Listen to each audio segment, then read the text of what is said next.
Bonjour tout le monde, bienvenue à tassponsor.com, j'espère que vous allez bien, merci d'être là. Aujourd'hui, on continue à travailler sur le Polaris ici, grâce au site de infoquad.com. Infoquad, ils ont des articles d'essais de VTT, de côte à côte, des essais de produits, des comptes rendus de randonnée. Vous allez voir, là, c'est plein d'articles de qualité avec des images de haute définition. Rien n'est pris à la légère sur le site de InfoQuad. L'équipe travaille fort à vous divertir. C'est du produit de bonne qualité. Allez vous promener dans le site. Vous allez rester surpris de tout ce que vous pouvez trouver sur le site de infoquad.com. Le contrat d'aujourd'hui, on fait la maintenance de nos poulies primaires et secondaires. Puis du fait même, on va regarder l'état de la courroie. On va inspecter les composantes. On va faire un petit ménage. Vous allez voir, là, c'est pas trop compliqué. Dans mon cas, j'ai triché un peu. Mes panneaux sont déjà démontés. Si vous voulez savoir comment on se rend jusque-là, allez voir une de mes vidéos. C'est le remplacement de courroie d'un Polaris. Ça va vous donner étape par étape comment vous rendre jusqu'à vos poulies. Mais avant de commencer, on s'abonne à la chaîne, on clique sur la petite cloche. Si on a des questions, des suggestions, on ne gêne pas, on les écrit, je vous réponds dès que possible. Puis on va aller s'installer. C'est nous. Comme j'ai mentionné tantôt, j'ai triché. Mes panneaux sont déjà démontés. Ce qu'on va avoir à faire, c'est on va avoir besoin de l'outil. On l'introduit dans le trou de la poulie secondaire qui est la plus grande. On visse jusqu'au temps qu'on sente une restriction. Un coup qu'on est à côté, on continue, on tient la poulie. Un coup on est à côté au bout, on fait juste tirer un peu sur la courroie. Elle va sauter par-dessus. Puis on tourne. Elle va débarquer tout seul.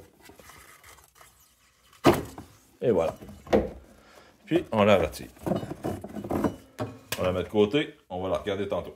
Ce qu'on va faire en premier lieu, c'est on va démonter l'assiette ici pour inspecter le ressort et nos rouleaux ici.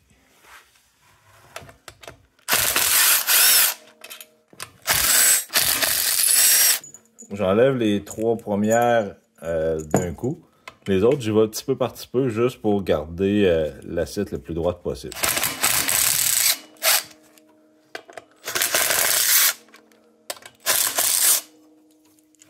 Puis, vers la fin, on fait juste garder une petite tension dessus. Puis on finit d'enlever les autres. Et voilà. On peut enlever l'assiette. On enlève les boulons. Une petite chose à remarquer, les poulies, la poulie primaire, la secondaire aussi, a des marques. Il y a un X ici.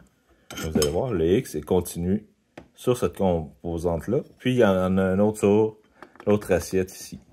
On ne peut pas la voir, mais il y en a un dessus aussi. C'est juste tout simplement que c'est une poulie qui est balancée.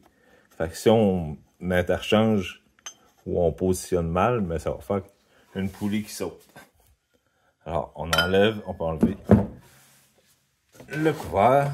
Notre ressort, on met de côté. Pour le nettoyage, on va avoir besoin d'acétone.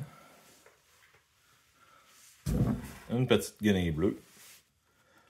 Et un genre de tampon style Scotch-Brite non abrasif.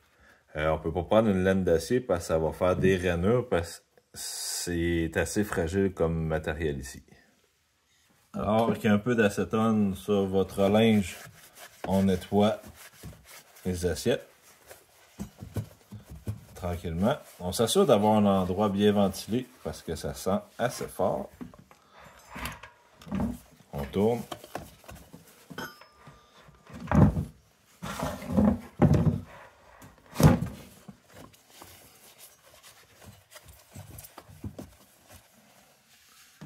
S'il y a des parties plus tenaces, juste à prendre votre Scotch-Brite, on met un petit peu d'acétone dessus.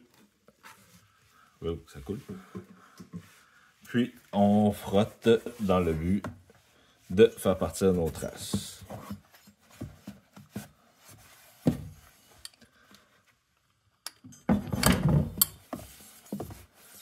Et voilà, quand nos assiettes sont propres, on est correct. Je ne sais pas si on voit bien. Ici, à l'intérieur, il y a un rouleau faut qu'il puisse tourner sur un côté, mais pas de l'autre. Tout simplement, c'est ce qui vous aide à freiner, ou c'est le genre de frein moteur. Mais il ne faut pas qu'il y ait de jeu dedans. Présentement, moi, tout est correct. Ça vire bien, puis il n'y a pas de jeu. Par la suite, on vérifie que nos plateaux ici sont lisses et propres. On peut les laver. Ma galine est encore pleine de cétone, fait que c'est bien parfait.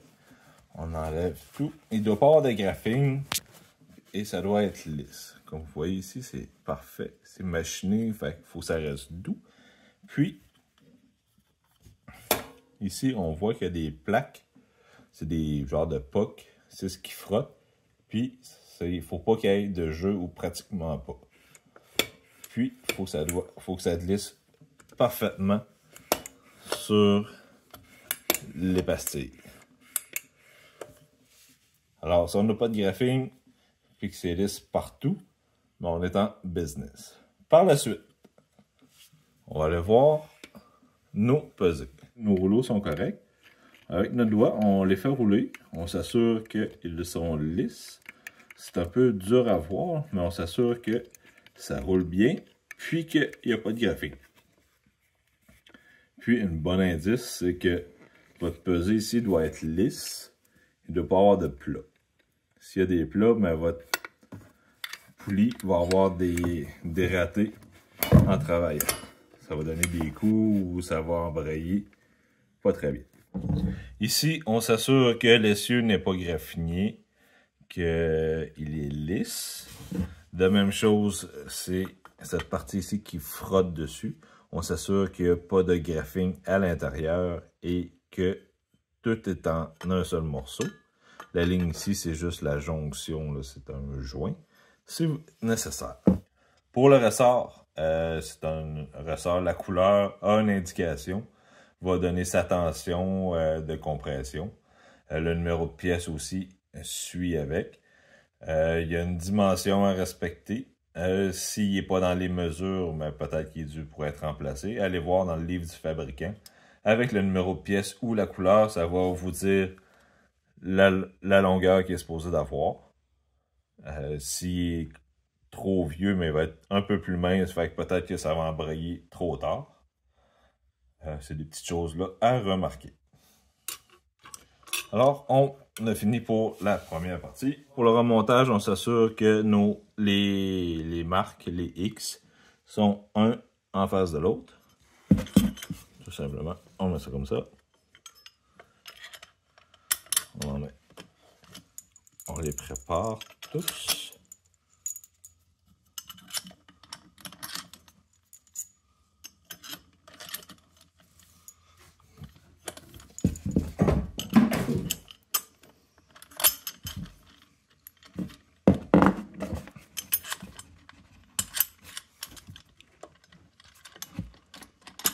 On s'assure de bien la rentrer. On rentre 2-3 filets.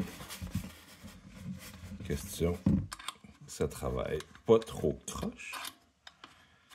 Tadam. On peut prendre un outil pour se donner un petit coup de main. On y va en alternance.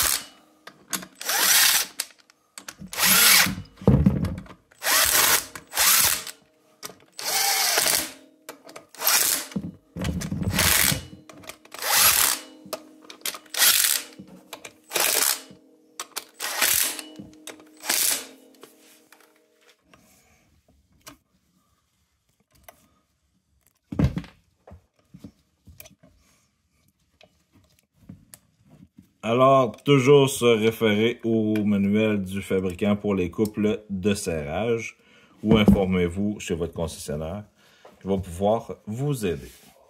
C'est fait pour la poulie primaire. On va s'en aller à la secondaire, la plus grande ici. Elle, on va pouvoir la débarquer. Pour la poulie secondaire,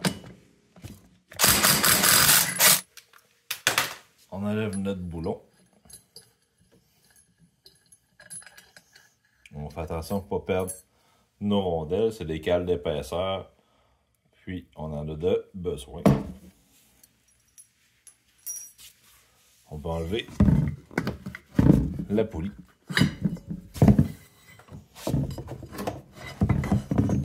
Vous allez voir, ça se défait en morceaux. Comme la poulie primaire, il y a des marques. Il y a le chiffre 2 qui est là, ici. Puis, il y a le chiffre 2 qui est de l'autre côté. Moi, je suis un peu plus nerveux. Je me suis fait une ligne pour être sûr que tout revienne à sa place. Faites ça à votre façon. Mais vous allez voir, c'est pas trop compliqué. On tire dessus. Puis, ça se défait.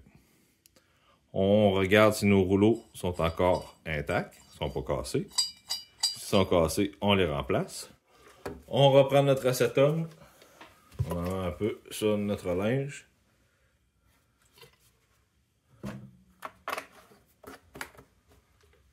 Et voilà. Puis, on nettoie nos assiettes. Juste, dans le fond, l'acétone versus du brake cleaner ou contact cleaner, c'est que ça laisse aucun résidu gras. Puis, on est sûr que notre courroie ne va pas glisser. On peut nettoyer l'autre côté aussi.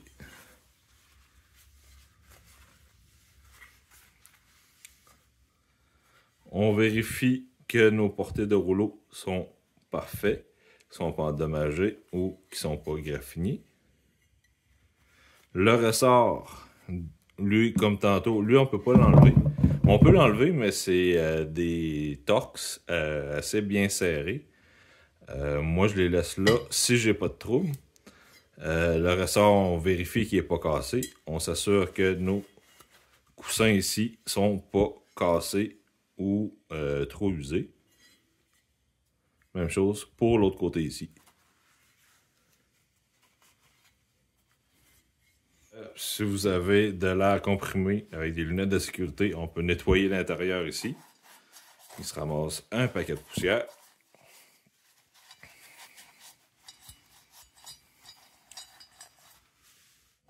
On s'assure que l'essieu ou l'axe n'est pas graffiné. Puis, on est prêt à remonter si rien n'est endommagé. Puis, on essaie de retrouver nos points de repère qu'on avait tantôt. Notre X. On essaie une première fois. Si on est chanceux, ça arrive du premier coup. Sinon, quand vous allez la remettre, c'est facile de se tromper. Comme là, regardez, j'ai fait faire un quart de tour. Mon 2, il est là. Puis l'autre est ici. Fait qu'on fait juste la rouvrir. On s'assure que nos marques sont correctes. Tant qu'à être dans le coin, on va nettoyer le compartiment. On s'assure qu'il n'est pas craqué. On vérifie partout. Un petit coup de guenille, ça fait du bien. On s'assure que le bouchon ici, que notre bouchon de drainage est encore à sa place. Il est dans le fond. Il est encore là. Puis, dans le couvert, si on se rend compte qu'il y a beaucoup de boîtes ou de la poussière ou des débris, peut-être vérifier que le caoutchouc est encore intact. Il y a un seal ou un joint d'étanchéité tout le tour. On s'assure qu'il est encore là ou que le couvert n'est pas fissuré. On passe un petit coup de guenille dedans. La courroie. C'est une chose importante. Pour l'installer, on doit être capable de lire les inscriptions, le modèle ou la marque, peu importe là, la sorte que vous avez. Assurez-vous d'être capable de la lire. La courroie en tant que telle, une courroie en bon état ne sera pas fissurée dans le fond des craques. Fait qu'on fait attention. On vérifie. Elle ne doit pas être effilochée ou ne doit pas en manquer des bouts. Ou si on commence à voir là, le tissu qui commence à apparaître, on pense à la changer. Puis si justement on l'applique comme ça, puis elle fendille, pensez à la changer tout de suite. Parce que c'est pas supposé de fissurer. N'ayez pas peur de la manipuler. Si vous avez peur de la manipuler, vous dites que ah non, elle est fragile et vieille, mais moi je vous dirais tout simplement de la remplacer tout de suite. Il ne nous reste plus qu'à réinstaller le tout.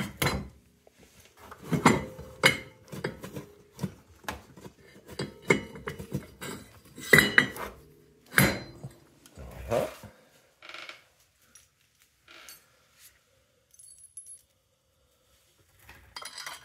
On remet le boulon avec les rondelles.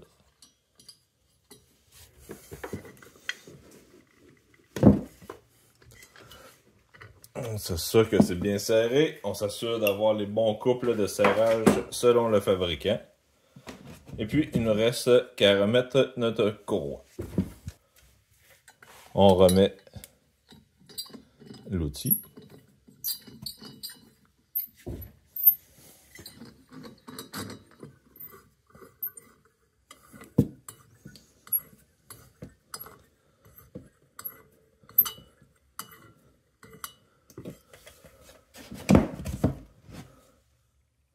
On introduit la courroie dans la poulie primaire. Et puis,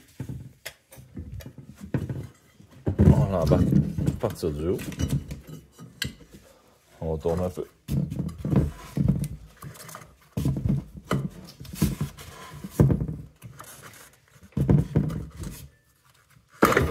Et elle va se placer. On peut retirer l'outil.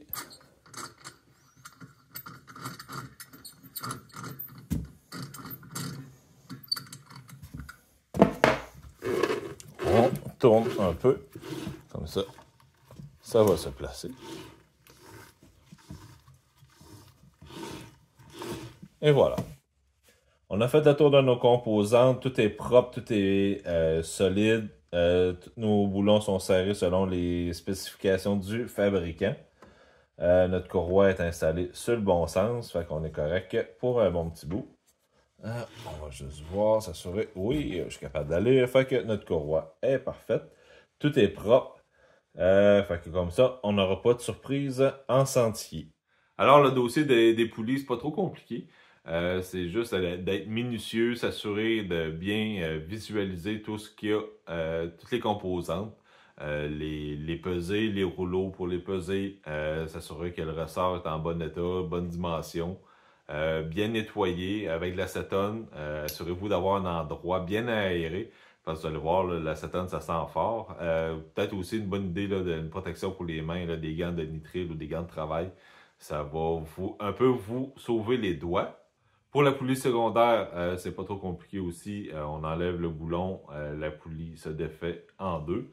On s'assure que les petits rouleaux sont intacts, que le ressort n'est pas cassé. On nettoie le tout avec de l'acétone. On n'oublie pas, on peut se protéger les mains avec des gants. On fait attention à nous, que sur les deux poulies, la primaire et la secondaire, il y a des marques. Une qui a des petits X dessus, puis l'autre, je pense que c'est le numéro 2 qu'on voyait de chaque côté. On essaie de les mettre ensemble, qu'ils soient bien alignés. Comme ça, on va éviter des vibrations ou des bris internes.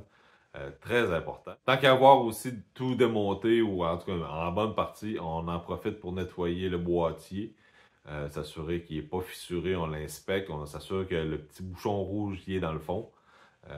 Puis on s'assure aussi que le joint d'étanchéité du couvert est encore en bon état. La courroie, comme on a vu, il y a un sens. On s'assure aussi qu'elle n'est pas fissurée, qu'elle est en bon état. On s'assure de pouvoir lire la marque ou le numéro de série. Comme ça, on est sûr qu'on va l'installer du bon sens et qu'on va suivre le sens de rotation. Dernière petite chose avant qu'on se quitte, j'aimerais dire merci à InfoQuad. Grâce à eux, j'ai un VTT pour faire mes chroniques de mécanique. Vous pouvez les lire sur infoquad.com. Mais vous allez voir sur le site, il n'y a pas juste des chroniques de mécanique. Il y a des essais de VTT, de côte à côte, des essais de produits, des articles d'exclusivité, des récits d'aventure. Vous allez voir, là, tout est bien imagé avec des images de qualité. L'équipe travaille fort à fournir des produits de bonne qualité. Vous allez être divertis sans aucun doute. Allez voir, là, infoquad.com, là, vous allez en avoir pour votre argent. J'espère que vous avez apprécié. Si vous avez des commentaires, des suggestions, gênez-vous pas, laissez-les en bas, je vous réponds dès que possible. On s'abonne à la chaîne, on fait attention à nous autres, puis on se dit à la prochaine. Bye!